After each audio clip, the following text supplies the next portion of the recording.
Hello my Jovians. A long time ago, Shweta Vijay, she requested me to do a video on the anti-haul, and I thought like somehow it'll be boring for you guys to just listen to me talk about what I'm not gonna buy. But then I started seeing a lot of anti-haul videos on YouTube, and I was like, so interesting, right? So I started making a list and everything, and then I saw Shreya Jain make an anti-haul video, and then I was like, boom, that's it. It was just so interesting, and I was like, I'm gonna do one too. So in case you don't know what an anti-haul is, it is a video in which YouTubers talk about the products they are not gonna buy. I feel that it also gives us a lot of information as to what are the products that maybe we should just skip.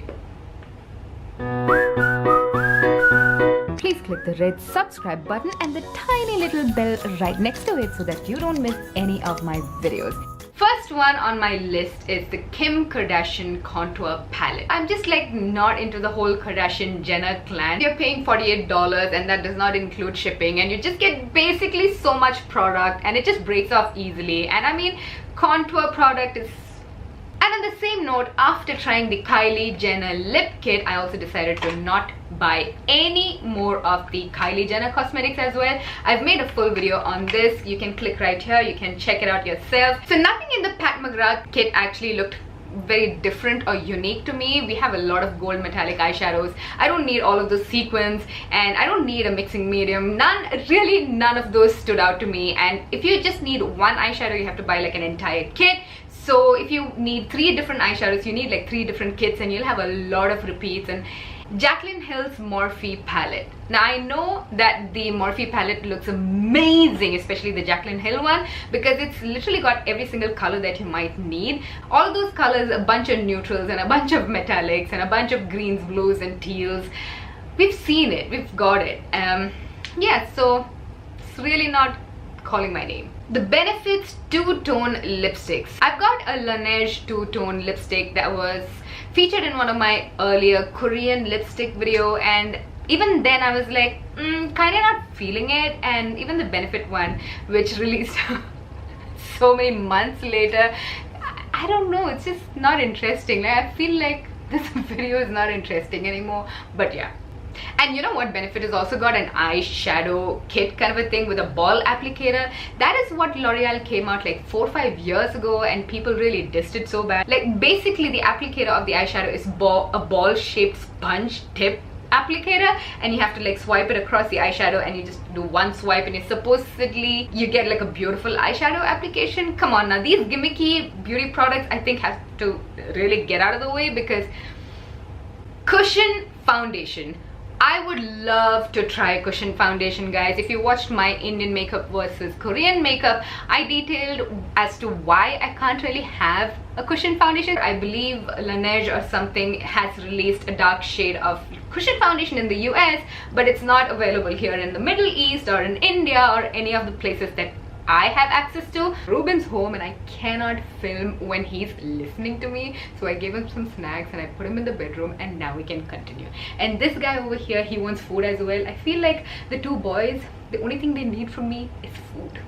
So the next product that I do not want to buy is the Farsali elixirs. A couple of years ago, I had the opportunity to go to a beauty exhibition in Malaysia, and as a sample, I remember buying a a gold 24 karat flake gold serum, and I tried it out for 6 months until the serum finished. And this is actually there in one of my very first empties videos on YouTube. So I am almost sure that her serum is the exact same serum as the serum that I tried out in that exhibition, and I actually bought it because I was intrigued as well, because it's got 24 karat gold particles in it. But it really didn't work. I just didn't want to buy the Farsali elixir either, and even the volcanic elixir and the rose gold elixir, none of it really actually to me seems like they will work. I have a lot of respect for Farah Dukai, who is the owner of Farsali, because the amount of marketing, the genius marketing she's done for the product is just out of this world. She's done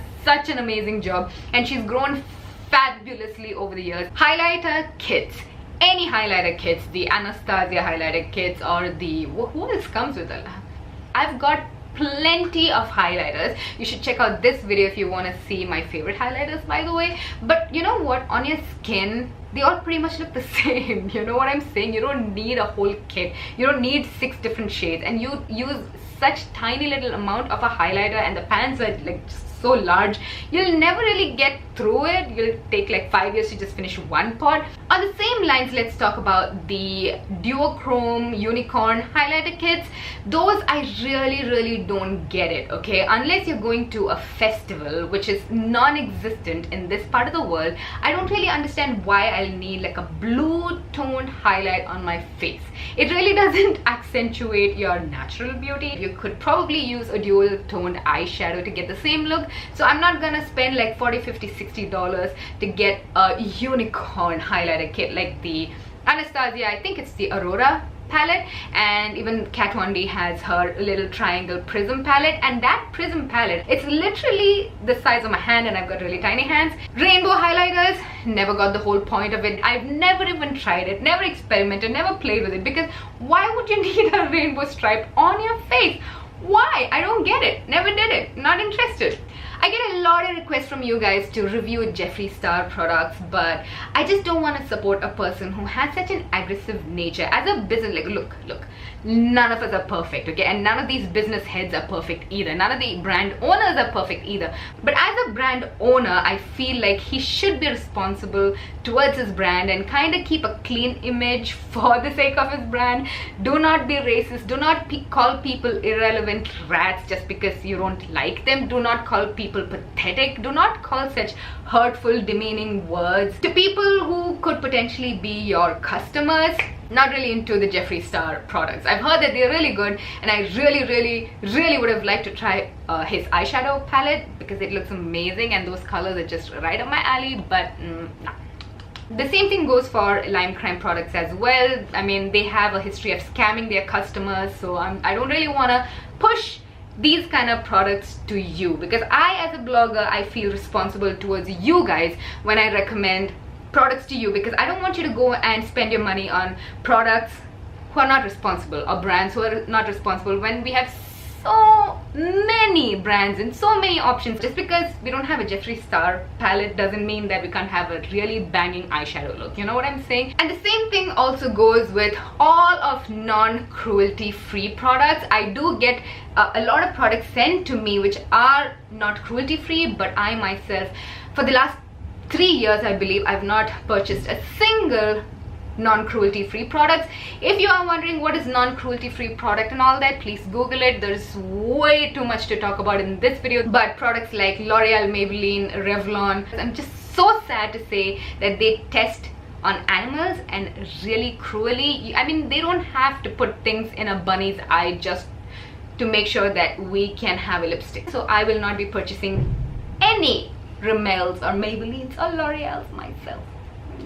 The silly sponge, guys, I was sent this silly sponge and I still haven't used it. I've actually featured this in my last to last haul.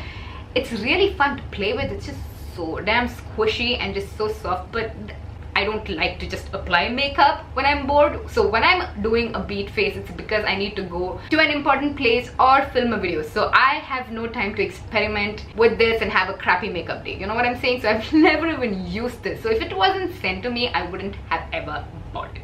Holographic lip toppers. I was never a fan of glittery hollow lips. You know, the hollow lip toppers kind of look like I've got milk on my lips, so I will be passing on those. I don't get the idea of a tinted moisturizer, because you can just take care of moisturizer and a foundation, mix it together, and you've got a tinted moisturizer. So why do you need to buy a separate product? And even the BB creams these days, it's just moisturizer, SPF, and foundation. Mix it all together, make your own.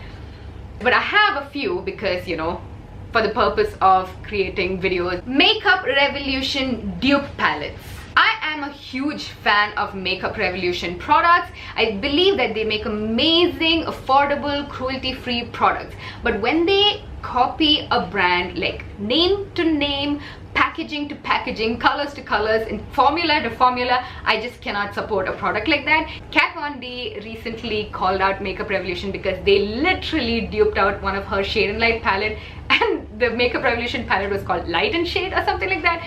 Don't do that, guys. I mean, you have amazing products. And even the Too Faced Heart highlighter, little beautiful things, they have the same thing. They have a lot of dupes, which I will not be buying, but their original eyeshadow palettes, I have them and I really love them. My husband is making cheese popcorn and I cannot talk anymore because my is drooling.